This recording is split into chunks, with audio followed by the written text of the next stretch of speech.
content. Alors ce jeune homme riche-là, il avait des grands biens. Il voulait aussi suivre Jésus parce qu'il entendait parler de Jésus. Et ce jeune homme riche-là a vu Jésus passer. Il va se jeter devant Jésus-Christ, s'agenouiller devant Jésus-Christ en lui demandant: bon maître, que puis-je faire pour te suivre?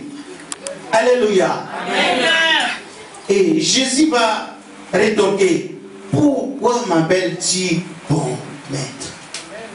Vous savez, dans la tradition d'Israël, on n'appelait pas facilement quelqu'un bon. Parce qu'ils avaient la connaissance qu'il y avait qu'un seul qui était bon, c'était Dieu. Le seul Dieu qui était bon. Donc, ces jeunes hommes-là, tout en étant païens, savaient que Jésus-Christ était quelqu'un d'extraordinaire. Ils savaient que Jésus-Christ était quelqu'un d'exceptionnel. Ils savaient que Jésus-Christ n'était pas comme les Nicodème et les autres, les Ananias, les Caïphes, tous les principaux sacrificateurs qui pouvaient exister à cette époque. Donc ces jeunes hommes-là avaient la connaissance. Nous allons voir ça. Ils savaient que Jésus-Christ était quelqu'un d'exceptionnel. C'est pour cela, en s'approchant de Jésus, il va l'appeler bon maître. Que puis-je faire pour te suivre? Jésus dit qu'il n'y a qu'un seul qui est bon, c'est Dieu. Et cela nous montre aussi l'humilité de Jésus. Jésus ne voulait pas se révéler devant lui en lui disant que non, Dieu c'est moi. Même si tu m'appelles bon, Dieu, je suis quand même content que tu m'appelles Dieu. Hein, Dieu c'est moi. Vous savez, Jésus-Christ était revêtu quand même d'humilité. Même lorsque Satan est venu lui tenter, Jésus n'a pas répliqué en disant: mais Satan, toi tu connais mon identité. Tu connais que moi je suis Dieu. Mais Satan, lui a parlé en utilisant la parole. Jésus aussi a répliqué avec la parole. Alléluia. Donc ça nous montre que notre Seigneur était un homme d'humilité. Alors il va lui dire qu'il n'y a qu'un seul qui est bon. Le seul c'est Dieu. Donc on poursuit notre lecture. Jésus lui dit: pourquoi m'appelles-tu bon? Personne n'est bon aussi, ce n'est que Dieu. Tu connais les commandements. Ne commets pas de meurtre, ne commets pas d'adultère, ne commets pas de vol, ne dis pas de faux témoignages, ne fais pas de tort à personne, honore ton père et ta mère. Amen. Alléluia. Amen. Et Jésus va lui dire: mais tu connais les commandements. Parce que toujours dans la tradition juive de l'époque, les mamans étaient obligées d'enseigner leurs enfants.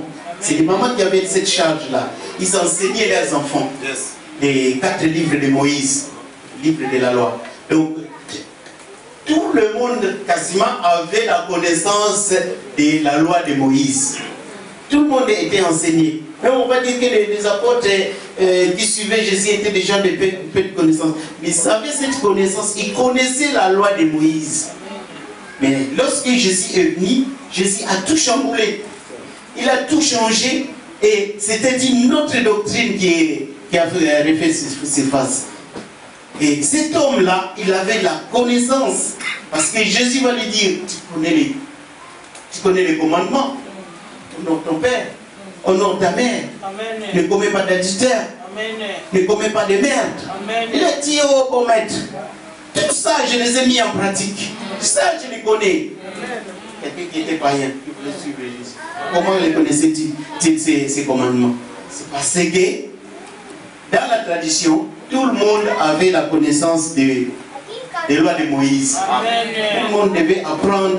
C'était obligatoire. C'était les mamans, c'était la charge des mamans. Les mamans enseignaient leurs enfants. Ils enseignaient tous les enfants du commandement. Bon maître, j'ai tout mis en pratique. Si quelqu'un peut m'aider peut-être pour la lecture. Donc, j'ai tout mis en pratique. Je connais les commandements. Donc là, on est à 20 maintenant. Il répondit: maître, je garde tout cela dès ma jeunesse. Alléluia. Amen. Dès ma jeunesse. Donc, il dit au Seigneur, Seigneur, dès ma jeunesse, j'ai gardé tous ces commandements-là. Si les commandements, pour suivre les commandements, vous pouvez regarder sur Exode 20. Donc, si vous allez voir tous les commandements que Dieu a donnés à Moïse pour les enfants d'Israël. Donc, tout le monde quasiment connaissait ces commandements. Ils savaient qu'il ne fallait pas tuer. Et c'est là aussi que l'État aussi s'est inspiré pour faire les lois de tous les pays. Donc, les jeunes hommes connaissaient tous ces commandements-là. Et ces jeunes hommes-là étaient, la Bible nous dit qu'il était riche. Et Jésus, en regardant ces jeunes hommes-là, la Bible me dit, c'est pour cela que j'aime bien la version de Marc. Marc 10 qui dit que Jésus l'aima. Alléluia. Jésus l'aima. C'est-à-dire quoi? Jésus a eu compassion de lui. Jésus a eu compassion de ces jeunes hommes-là. En regardant ces jeunes hommes-là, il va dire, ah, cet homme, il veut me suivre. C'est vrai, il veut me suivre. Et il y a beaucoup de choses qui l'empêchent de me suivre. Alléluia. Amen. Il y a beaucoup de choses qui l'empêchent pour me suivre. Et comme j'avais dit tantôt, pour Bartimée, il y avait son manteau de mendiant qui lui pesait. Parce que Bartimée devait quitter le stade des mendiants. Il devait maintenant venir vers Jésus-Christ. Mais pour aller vers Jésus, il faut être léger. Alléluia. Amen. Pourquoi? Parce que Jésus dit, venez à moi, vous tous qui êtes chargés. Vous êtes fatigués. Et moi, je vous donnerai le repos et la paix. Alléluia. Amen. Le repos et la paix, c'est pour les enfants de Dieu. Amen. Donc, cet homme-là était chargé avec ses richesses. Amen. On ne sait pas, la Bible ne nous précise pas comment il avait trouvé ces richesses-là. Si peut-être il était un voleur, la Bible ne nous l'a pas dit. Si peut-être il était un meurtrier, la Bible ne nous l'a pas dit. Si peut-être il escroquait les gens pour pouvoir avoir cette richesse-là, la Bible ne nous l'a pas précisé. Alléluia. Mais tout ce que la Bible nous dit, que cet homme-là était riche. Alléluia. Vous voyez, par exemple, j'ai donné faire une petite illustration. Si on se mettait devant la porte, on vous dit de rentrer dans la porte, et que vous prenez vos bras, avec vos bras là comme ça, est-ce que vous arriverez de rentrer dans la porte? Non. Alléluia. Amen. Donc pour rentrer dans la porte, il faudrait être léger comme ça, droit et rentrer dans la porte. Amen. Mais si vous avez vos pieds comme ça écartés, avec les bras écartés, je crois que vous aurez des difficultés pour passer dans la porte. Pour aller voir où les pasteurs pour aller aux toilettes. Alléluia. C'est peut-être une petite illustration, mais ces jeunes hommes riches là, ces richesses-là, certainement Jésus, étant Dieu, devait savoir comment cet homme-là avait acquis toute cette richesse-là. Alléluia. Amen. Et Jésus lui dit, lui regarde comme ça, il a eu compassion de lui. Amen. Il a eu compassion de lui. Il a regardé comme ça. La Bible nous dit que Jésus l'aima. Il a aimé cet homme. Il a aimé cet homme-là. Cet homme-là avait envie de suivre Jésus-Christ. Mais il avait beaucoup de richesses. Alors Jésus-Christ va lui demander, va, tu connais les commandements. Oh maître, non, j'ai tout appliqué. Alors, qu'est-ce que Jésus-Christ va lui répondre? On est au 21. Jésus l'ayant regardé, l'aimant, puis il dit, il te manque une chose. Alléluia. Amen. Va, vends tout ce que tu as, donne-les aux pauvres et tu auras un trésor dans le ciel, puis viens et suis-moi. Alléluia. Amen. Jésus il regarda, en regardant cet homme, Jésus a eu compassion de lui.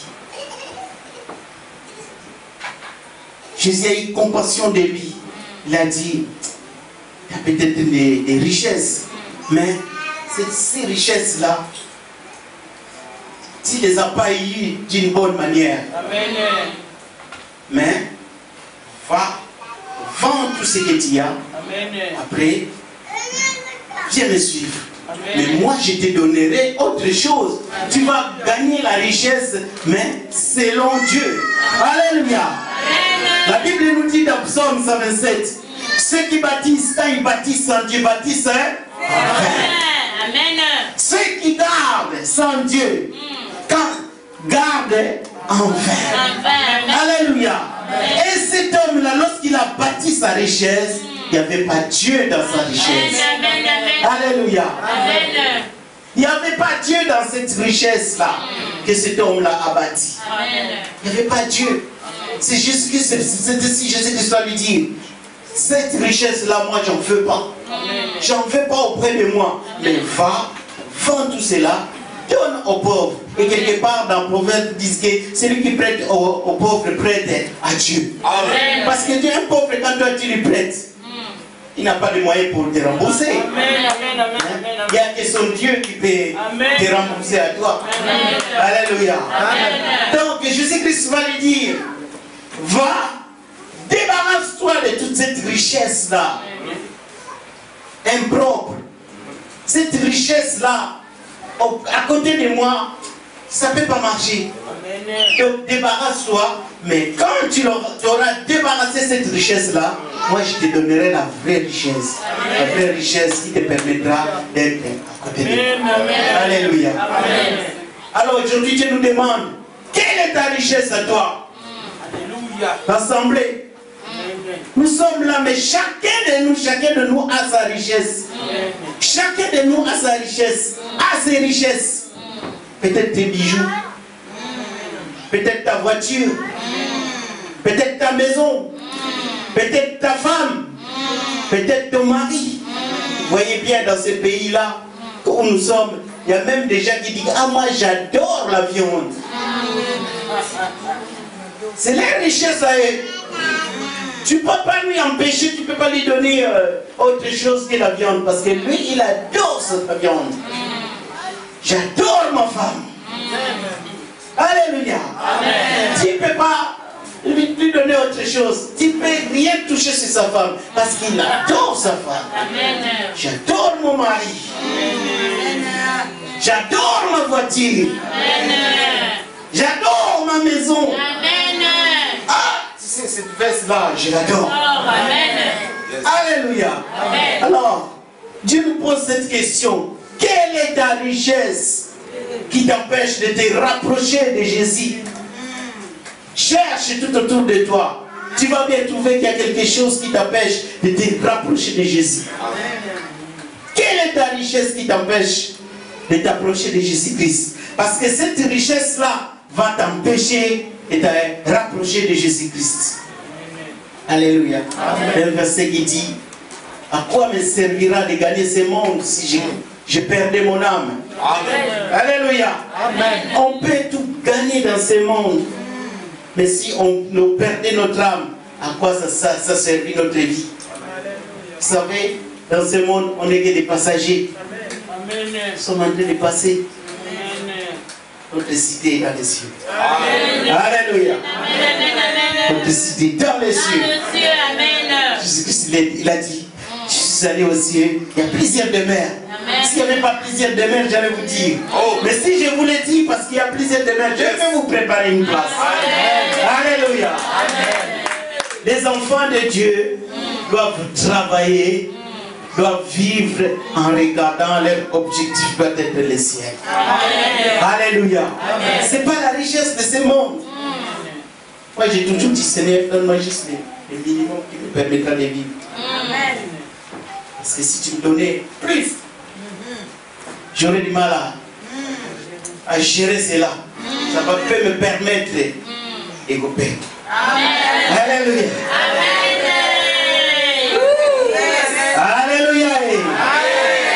Alors, quelle est ta richesse qui t'empêcherait de te rapprocher de ton Dieu? Jésus regardait cet homme. Cet homme-là, il a envie de le suivre. Il a cette volonté-là. Mais il ne peut pas se séparer de sa richesse. Va vendre tout ça. Amen. Vends toute cette richesse-là. Après, tu viens auprès de moi. Amen. On voit que c'est cet homme-là. Quelle sera sa réponse? Quelle sera sa réponse? Lui qui voulait gagner tout ce monde. Quelle sera sa réponse? Mais, on est au 22. Mais lui s'assombrit à ses paroles et s'en allant tout triste, car il avait des grands biens. Amen. Alléluia. Amen. Cet homme, il était tout triste. La Bible nous dit qu'il avait des grands biens. Il avait beaucoup de richesses. Vous savez, Jésus était un SDF. Jésus n'avait pas de domicile. Et cet homme-là, certainement, devait se dire que mais Jésus, c'est pas que moi, je peux lui donner ma vie. Je peux lui donner même un immeuble, il peut loger même ses apôtres dedans. Hein? Mais il était tout triste de la réponse que Jésus-Christ lui a donnée. Tout triste.